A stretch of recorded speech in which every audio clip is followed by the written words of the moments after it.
Merci beaucoup pour votre présence aujourd'hui. Nous sommes 150. Très beau succès pour ces 3e rencontres Centrale Supélec. Cette année, nous avons choisi le thème souveraineté.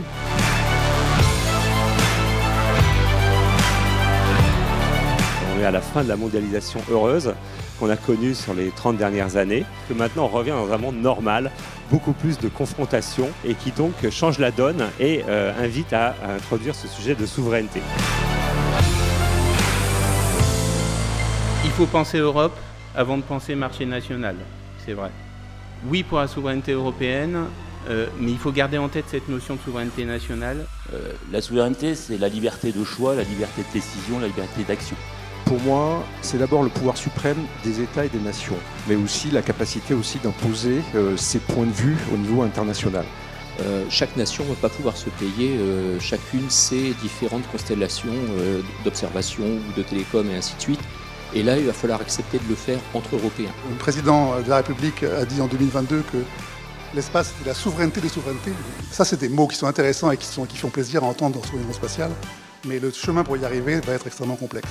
C'est de ne pas hypothéquer l'avenir avec des contraintes ou des objectifs de court terme.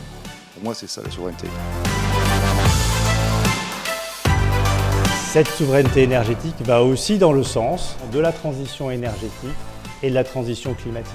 C'est effectivement la capacité pour un pays d'organiser la réponse à ses besoins énergétiques sans dépendance critique vis-à-vis de l'étranger. C'est un enjeu de souveraineté, c'est un enjeu de technologie, c'est un enjeu de compétitivité économique aussi, de pouvoir faire en Europe des batteries qui soient à la fois performantes mais aussi le plus compétitif possible. On a encore, je pense, sur l'ensemble de la chaîne logistique de l'hydrogène, la possibilité d'être maître de notre avenir, mais il faut être capable de monter à l'échelle rapidement.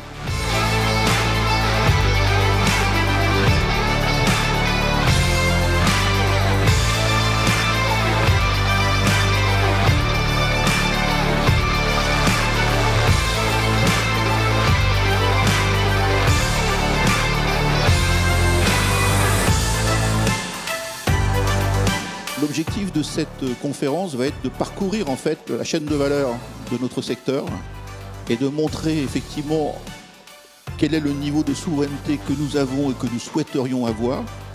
Et peut-être avant de zoomer sur la France, je vous propose de prendre un temps de recul et de regarder un petit peu la situation mondiale en termes d'innovation et de R&D en santé. 80% des principes actifs sont fabriqués en Asie.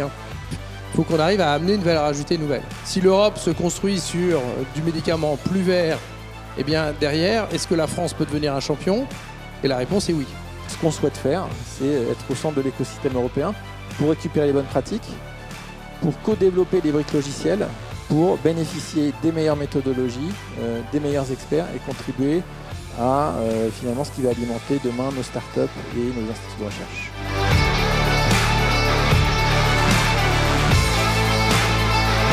La souveraineté numérique, c'est d'abord la capacité à avoir la portabilité de l'ensemble de son système d'information. Choisir ses dépendances, par exemple, parce qu'on ne peut pas maîtriser tout. Il n'y a pas de notion de « je maîtrise tout, donc je suis souverain ».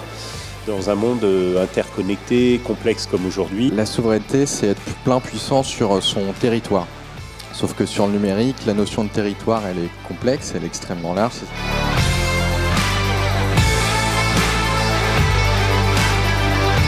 Le sujet que vous abordez est absolument central, donc je vous félicite de l'avoir pris à cœur et je vais essayer de vous dire en quelques minutes, puis ensuite répondre à vos questions, comment je le vois.